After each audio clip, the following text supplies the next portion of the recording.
Good morning students. तो आज हम क्लास नाइन्थ के सेकंड लेसन की जो सेकंड पार्ट है the shehnai of Bismillah Khan उसको पढ़ने जा रहे हैं। और ये जो स्टोरी है वो आपके lesson the sound of music के सेकंड पार्ट से है। तो यहाँ पे कुछ म्यूजिशियंस की पिक्चर दी गई हैं और यहाँ पे आपको क्वेश्चन पुट किया गया है, do you know this peoples what instrument do they play, और कौन से इंस्ट्रूमेंट थे जिनको ये लोग प्ले करते थे। ओके, कि क्या आप इन पीपल्स को जानते हैं और ये जो इंस्ट्रूमेंट जिनको ये प्ले करते थे इनके बारे में आप जानते हैं या नहीं। ओके, तो ये थी लेसन की थोड़ी सी इंट्रो। तो अब हम देखते हैं। ओके, तो ये हम यहाँ से हमारा ये लेसन स्टार्ट होता है। तो इस लेसन को हम कंटिन्यू करते हैं आगे। ओके, सो फर्स्ट है यहाँ पे emperor Aurangzeb when the playing of a musical instrument called pungi in the royal residence, for it had a shrill unpleasant sound. Okay, और नेक्स्ट है यहाँ पे pungi become the generic name of reeded noise makers. Okay, so आगे बढ़ने से पहले यहाँ पे जो टफ वर्ड है उनको एक बार चेक कर लेते हैं हम। तो सबसे पहले हम मीनिंग जानेंगे वैन का, कि वैन का मीनिंग क्या होता है। ओके, तो इसका मीनिंग होता है स्टॉप करना या किसी चीज़ को प्रोहिबिटेड करना। ठीक है, किसी चीज़ को बंद कर देना। ओके, तो सेकंड वर्ड है यहाँ पे श्रिल। तो इस वर्ड का मीनिंग होता है शार्प। ठीक है, तेज आवाज़ होना है, शार्प शार्प। ओके, अनप्लेजेंट का मीनिंग आप जानते हैं, नॉट लाइक, ऐसी चीज़ जो क्या थी इसको लाइक नहीं किया जाता है। Okay, unpleasant. ओके, और जेनरिक नेम होता है name given to a group, किसी ग्रुप को कोई नाम देना, उसको हम बोलेंगे जेनरिक नेम। ओके, और रीडेड का मीनिंग होता है एक ऐसा म्यूजिकल इंस्ट्रूमेंट जिसको हम क्या करते हैं, ब्लोइंग, इसको हम बजाते हैं किसके द्वारा, एयर के द्वारा। ठीक है, या सांस के द्वारा इसको हम प्ले करते हैं। ओके, सो यहाँ पे जो लेटर है वो ये बताने की कोशिश कर रहा है कि जो एम्परर औरंगजेब थे was a ruler in India, जो कि इंडिया में मुगलों वंश के शासक थे। उन्होंने क्या किया, he had order that a musical instrument pungi was not to be played in his royal palace. तो उन्होंने एक आदेश निकाला कि उनकी जो रॉयल पैलेस है, उनका जो महल है, वहाँ पे क्या करेगा, कोई भी ये जो इंस्ट्रूमेंट है पुंगी, इसको कोई भी प्ले नहीं करेगा। इसका कारण क्या था ये हम जानते हैं, because this was done because he did not like it's sharp sound, क्योंकि इसकी जो साउंड होती थी वो काफ़ी ज़्यादा श्रिल होती थी। श्रिल का मीनिंग मैंने आपको बता दिया, शार्प। ओके, तो इसकी जो साउंड थी वो काफ़ी ज़्यादा शार्प थी, तेज होती थी। Later the group of all musical instrument played by blowing air into it was called pungi. तो बाद में ये जो म्यूजिकल इंस्ट्रूमेंट था जिसको कि हम सांस अपनी सांस के थ्रू इसको हम प्ले करते हैं, उसको नाम दिया गया पुंगी। ओके, तो इस म्यूजिकल इंस्ट्रूमेंट का नाम क्या था, पुंगी, जैसा कि मैंने आपको अभी बता दिया। ओके, सो अब हम नेक्स्ट देखते हैं। Few had thought that it would one day B revived, a barber a barber of a family of professional musicians who had access to the royal palace decided to improve the tonal quality of the pungi. Okay, so आगे बढ़ने से पहले जो tough word है एक बार उनको check कर लेते हैं, तभी हम आगे बढ़ते हैं। तो रिवाइव्ड का मीनिंग है किस चीज़ को रीन्यू करना। ठीक है, ये रहा आपका वर्ड रिवाइव्ड, इसका मीनिंग है किस चीज़ को रीन्यू करना। ओके, एक्सेस का मीनिंग है एंट्री। ओके, एंट्री या प्रवेश बोल सकते हैं या अप्रोच भी आप बोल सकते हैं। और टोनल क्वालिटी मीन्स इसका मीनिंग होगा क्वालिटी ऑफ साउंड। ओके, या sound quality. Okay, tonal quality. तो आगे बढ़ते हैं हम। तो नेक्स्ट नेटर बोलता है कि कोई भी नहीं जानता था कि ये जो इंस्ट्रूमेंट है ये आगे जाके इतना ज़्यादा फेमस हो जाएगा। Okay, a barber of a family musician had permission to go into royal palace, और कोई भी नहीं जानता था कि एक जो बार्बर है जो कि एक म्यूजिशियन की फैमिली से बिलोंग करता है, उसको क्या होगा, रॉयल पैलेस में जाने की अनुमति मिलेगी। He decided to improve the quality of sound of pungi. तो उसने क्या डिसाइड किया कि वो पुंगी की जो साउंड क्वालिटी है उसको क्या करेगा, थोड़ा सा रिन्यू करेगा या इम्प्रूव करेगा। ओके, सो नेक्स्ट देखते हैं यहाँ पे। तो नेक्स्ट है यहाँ पे, he choose a pipe with a natural hollow stem that was longer and broader than the pungi and made 7 holes on the body of the pipe. Uh, when he played on it, closing and opening some of these holes, soft and melodious sounds were produced. Okay, next word होगा produced. Okay, तो आगे बढ़ने से पहले एक बार हम check कर लेते हैं कि टफ वर्ड क्या है। तो एक टफ वर्ड आपके लिए यहाँ पे आया था स्टेम। ओके, ये रहा वर्ड स्टेम, STEM। तो इस वर्ड का मीनिंग क्या होगा?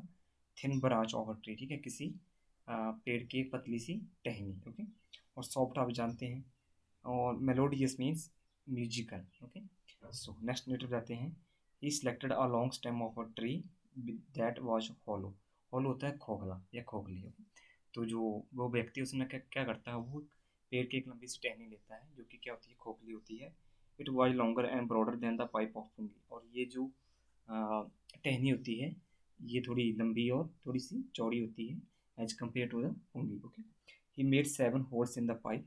और वो क्या करता है, इस टहनी में वो 7 होल्स करता है। Then he played it while blowing air into. और इसे वही बजाता है किस तरह, इसमें जो एयर है वो ब्लो करके, इसमें फूंक मार के वो क्या करता है, इसको प्ले करता है। Okay, he closed end open the holes of the pipe with his fingers while blowing air. तो वो क्या करता है, इन होल्स को क्लोज करता है या ओपन करता है with the help of his fingers. Okay, as like. Next है the sound produced was low musical and pleasant. अब जो इससे साउंड निकली इस टहनी से या इस पाइप से, वो क्या थी, लो थी, म्यूजिकल थी एंड प्लेजेंट, और काफ़ी ज़्यादा सुनने में मधुर थी। ओके, सो हम सेकंड पैसेज पे जा रहे हैं। आप आई होप आपको फर्स्ट पैसेज क्लियर हो गया होगा। ओके, तो आगे बढ़ते हैं हम। जैसा कि मैंने आपको बताया कि पहले ये पुंगी ऐसी होती थी और बाद में इसको जो इम्प्रूव किया गया तो उसकी जो पिक्चर थी वो ऐसी बन गई। ठीक है, तो जैसे यहाँ पे होल है, इसी के बारे में मैं बात कर रहा था कि इनको वो फिंगर्स के थ्रू क्या करता था, बंद करता था, और उसकी जो साउंड थी वो काफ़ी ज़्यादा प्लेजेंट थी। और इस पुंगी की जो साउंड थी वो काफ़ी ज़्यादा शार्प थी। ठीक है, जिसको कि औरंगजेब ने क्या किया था, अपने रॉयल पैलेस में प्ले करने के लिए बैन कर दिया था या प्रोहिबिटेड कर दिया था। ओके, तो नेक्स्ट यहाँ पे देखते हैं हम कि आगे नेटर क्या बताने की कोशिश कर रहा है। He says further, he played the instrument before royalty and everyone was impressed. The instrument, so different from the pungi, had to be given a new name, as the story goes, since it was the first played in the Shah chambers and was played by a nai, means a barber. The instrument was named the shehnai. Okay, so तो आगे जाके जो ये instrument था इसको नाम दिया गया था शहनाई का। ओके, तो हम देखते हैं। रॉयल्टी का मीनिंग है member of royal family, means ऐसा पर्सन जो रॉयल फैमिली से बिलोंग करता है, और Shah means king. Okay, so तो आगे वो व्यक्ति क्या करता है, इस इंस्ट्रूमेंट को रॉयल फैमिली में जाके प्ले करता है। एवरीवन लाइक इट, और सभी क्या है, इसकी जो साउंड है, मेलोडी साउंड है, उसको लाइक करते हैं। The instrument was quite different from pungi. और ये जो इंस्ट्रूमेंट था वो पुंगी से काफ़ी ज़्यादा डिफरेंट था। Okay, so people wanted to give a new name to it. तो इसलिए जो लोग थे वहाँ पे इस इंस्ट्रूमेंट को एक नया नाम देना चाहते थे। Okay, this was the first played in front of Shah meaning the king.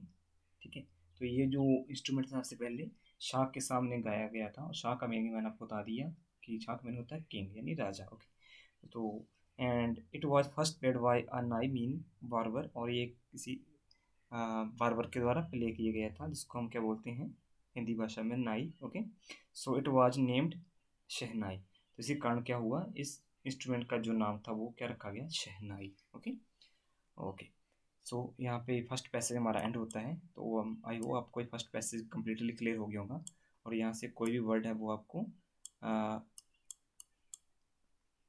Disturb नहीं करेगा। ओके, तो अब हम सेकंड वर्ड की तरफ बढ़ते हैं। तो सेकंड जो वर्ड है यहाँ पे that is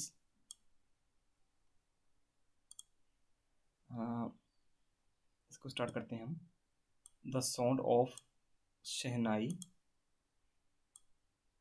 the sound of Shehnai began to be considered auspicious, and for this reason it is still played in the temples and in and is an indispensable component of any North Indian wedding.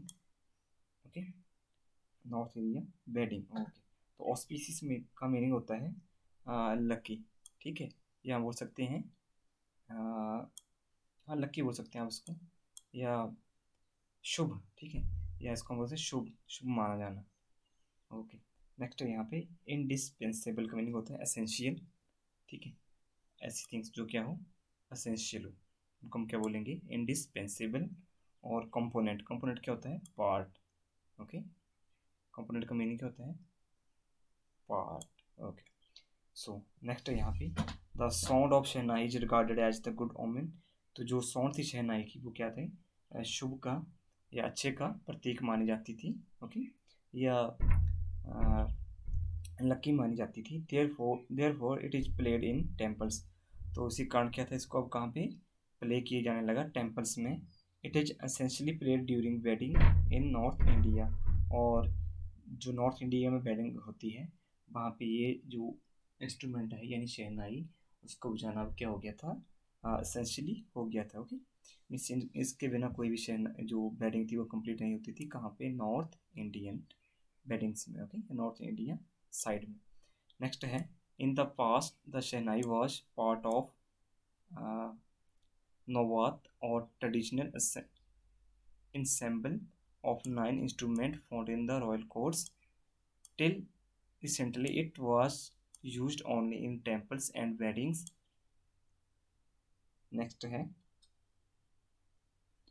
the credit for bringing this instrument onto the classical stage goes to Ustad Bismillah Khan. Okay, so next हम देखते हैं tough word यहाँ पे। Tradition क्या है custom यानी रीति रिवाज। ओके, उनको हम ट्रेडिशन बोलेंगे। और आगे वर्ड है इंसेम्बल। इंसेम्बल का मीनिंग होता है ग्रुप यानी समूह या। ओके, नेक्स्ट है स्टेज। स्टेज होता है लेवल। ओके, स्टेज के होते हैं लेवल, ठीक है। तो अब हम आगे देखते हैं during old times shehnai was include in the customary group of 9 musical instrument played in courts of Kings. तो लेटर आगे कहते हैं कि पुराने समय में ये जो शहनाई थी तो ये राज दरबारों में ही प्ले की जाती थी। ओके, और नेक्स्ट है टिल शॉर्ट टाइम अगो, थोड़ी समय पहले ही it was played only in temples and during weddings. और थोड़े समय पहले ही ये कहाँ पे बजाना शुरू कर दी टेम्पल्स और वेडिंग्स में इसको बजाना शुरू कर दिया गया। Ustad Bismillah Khan brought this instrument up to the level of classical music. तो नेक्स्ट एक व्यक्ति का नाम आता है उस्ताद बिस्मिल्लाह खान, जिसके बारे में आगे स्टोरी में पढ़ेंगे। और ये सारा का सारा लेसन है ये उस्ताद बिस्मिल्लाह खान की लाइफ स्टोरी पे ही डिपेंड है। तो नेक्स्ट लेटर कहता है कि नेक्स्ट करेक्टर आएगा उस्ताद बिस्मिल्लाह खान। उसने क्या किया था इस इंस्ट्रूमेंट को वो कहाँ पे लेके आई क्लासिकल म्यूजिक में लेके आई। ओके, सो आज के लिए इतना काफ़ी है। आई होप आपको ये जो फर्स्ट और सेकंड पैसेज है क्लियर हो गया होगा। ओके, और जो टफ वर्ड है वो भी आपके क्लियर हो गए होंगे। नेक्स्ट टाइम हम इससे आगे पढ़ेंगे। ओके।